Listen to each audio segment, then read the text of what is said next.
દ્વારિકા ભારતના 7 પવિત્ર યાત્રાધામમાં એક દ્વારિકા ગણાય છે, જેનું ધાર્મિક મહત્વ તો છે જ, સાથે સાથે પુરાતત્વની રીતે પણ મહત્વ છે.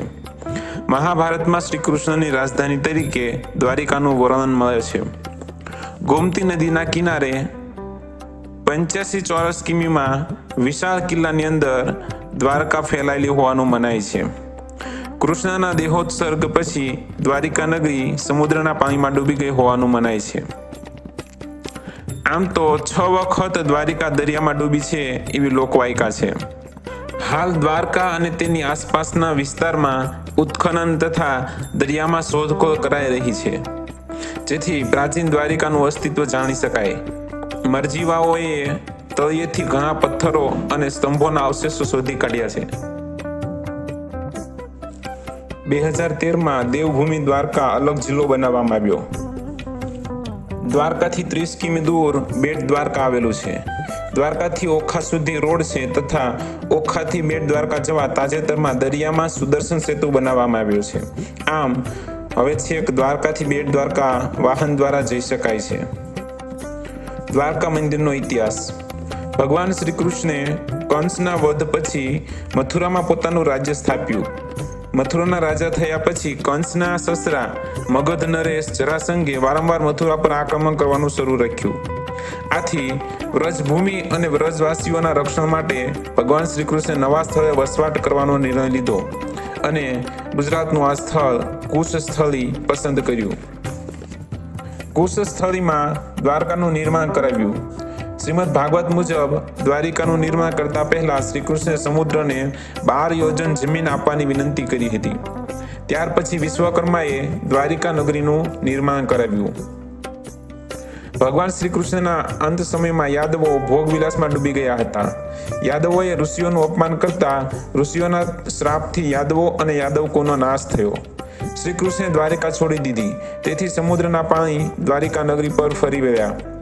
શ્રી કૃષ્ણનું પ્રભાસ પાટણમાં શિકારીના બાણ પગમાં વાગતા મૃત્યુ થયું. શ્રી કૃષ્ણના પ્રપૌત્ર વજ્રનાભે ઈસવીસન પૂર્વે 1400 વર્ષ અગાઉ શ્રી કૃષ્ણની સ્મૃતિમાં વિશાળ અને સુંદર મંદિરનું નિર્માણ કરાવ્યું. એ જ આજનું દ્વારિકાનું જગત મંદિર.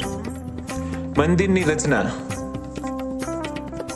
દ્વારિકાનું જગત મંદિર 5 માળ ધરાવે છે અને 60 સ્તંભ પર ઉભેલું છે. આ મંદિર મંદિરના ગર્ભગૃહમાં ભગવાન શ્રી કૃષ્ણની મૂર્તિ કાળા પથ્થરોની બનેલી છે અને 2 ફૂટ ઊંચી છે. ભગવાન શ્રી કૃષ્ણની મૂર્તિના 4 હાથમાં શંખ, ચક્ર, ગદા અને કમળ ધારણ કરેલા છે. શ્રી કૃષ્ણ મંદિરમાં પ્રવેશવા માટેના દ્વારને સ્વર્ગ દ્વાર અને બહાર નીકળવા માટેના દ્વારને મોક્ષ દ્વાર તરીકે ઓળખવામાં આવે છે. દ્વારકામાં શ્રી કૃષ્ણ મંદિર સિવાય 24 અન્ય દેવ દેવીઓના મંદિરો પણ આવેલા છે. દ્વારકામાં મંદિરની પાસે જ ગોમતી નદી પાસે ગોમતી ઘાટ અને ગોમતી કુંડ પણ આવેલો છે.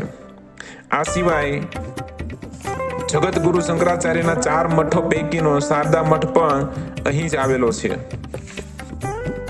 બેટ દ્વારકા. દ્વારકા જતા શ્રદ્ધાળુઓ માને છે કે બેટ દ્વારકા વગર દ્વારકાની યાત્રા અધૂરી ગણાય છે. બેટ દ્વારકા એ જગ્યા છે જ્યાં શ્રી કૃષ્ણએ નરસિંહ મહેતાની હુંડી સ્વીકારી હતી. બેટ દ્વારકામાં 5 મોટા મહેલ છે: કૃષ્ણ મહેલ, રૂકમણી મહેલ, રાધા મહેલ, સત્યભામા મહેલ અને જાંબુવંતી મહેલ. દ્વારકા મંદિરે 52 ગજની ધજા કેમ ચડાવાય છે? દ્વારકાધીશની ધજાની લંબાઈ 52 ગજ રાખવામાં આવે છે. તેની પાછળનું કારણ એ છે કે અહીં 56 યાદવોએ શાસન કર્યું હતું, જેમાંથી કૃષ્ણ, બલરામ, પ્રદ્યુમ્ન અને અનિરુદ્ધના અલગ અલગ મંદિરો બન્યા છે જ્યાં તેમની ધજાઓ લહેરાય છે. બાકી વધેલા 52 યાદવોના રૂપમાં આ 52 ગજની ધજા લહેરાવવામાં આવે છે. વળી એક માન્યતા મુજબ દ્વારકામાં 52 પ્રવેશ દ્વાર હતા. 52 ગજની ધજા એ 52 પ્રવેશ દ્વારનું પ્રતીક ગણાય છે. દ્વારકાધીશના મંદિરે પહોંચવા માટે 50થી વધુ પગથિયા ચડવા પડે છે. મંદિરના શિખરની ઊંચાઈ 43 મીટર છે. શિખર પરની 52 ગજની ધજા 10 કિમી દૂરથી પણ જોઈ શકાય છે. દ્વારકાધીશના મંદિરની ધજા દિવસમાં 5 વાર બદલવામાં આવે છે અને દિવસમાં 5 વાર અહીં ભગવાનની આરતી પણ થાય છે. આવું એક જ મંદિર છે ગુજરાતમાં કે જ્યાં 5 વાર ધજા બદલાતી હોય.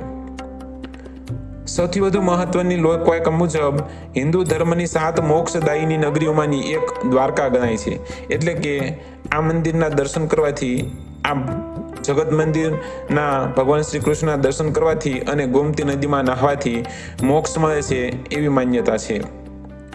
અહીં સંત કવિયત્રી અને કૃષ્ણ ભક્ત મીરા ભગવાન શ્રી કૃષ્ણની મૂર્તિમાં સમાઈ ગયા એમ કહેવાય છે. તો આવું આ ભવ્ય છે આપણું દ્વારિકા અને દ્વારિકાના દ્વારકાધીશ. જય દ્વારકાધીશ.